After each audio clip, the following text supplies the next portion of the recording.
3, 2, 1!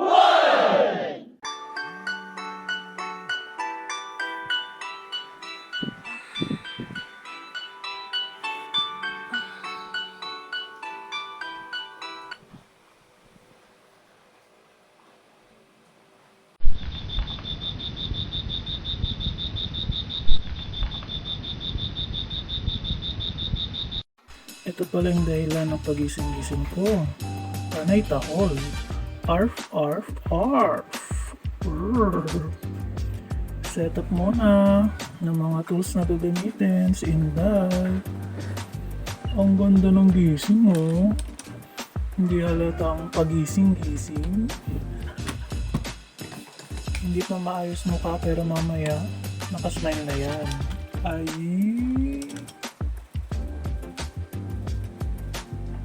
Ay wow, nagpa-cute pa siya. Welcome! Timpla na ng coffee, pampagana, para mas maging masipag na empleyado talaga. Ilamang si Inday para magising sa katotohanan na pumasok siya sa day off niya. Sobrang sipag ng babaeng ito! Ayan, unti-unti na binubura yung mukha para mapalitan ng sobrang pagandahan. Wala kayong pake. Every morning pagkagising, don't forget to drink water. Stay hydrated. Sabi yan ni Doc Alvin. Huwag kayong Ayaw ni Cardo na nawawala ko sa paningin niya. Kaya ayan, sunod-sunod si Gago. Parang tanga. Coffee time! 7 minutes para higupin ang mainit na kape. I-start na si Inday. Pansin niyo, wala siyang headset ngayon.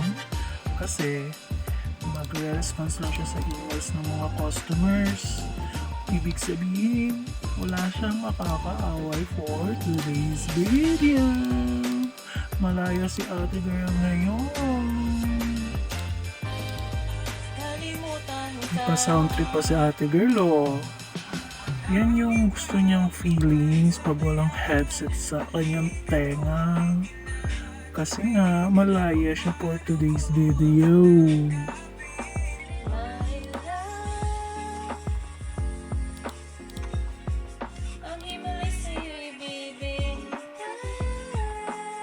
Yes, fell na fell ni ate girl. Mag-voice ka na lang kaya.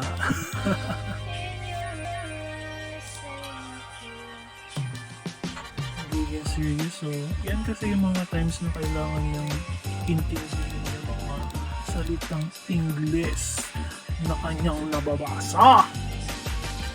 15 minutes break muna si ate girl.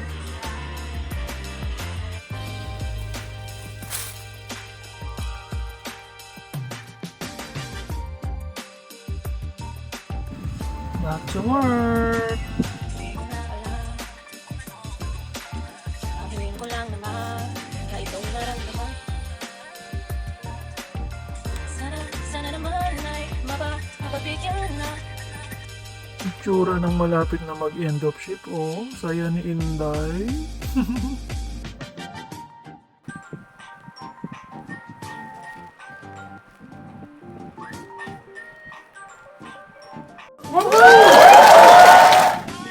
Tapos na ang pagiging masipag na empleyado ni Inday sa 4 na oras. Bye!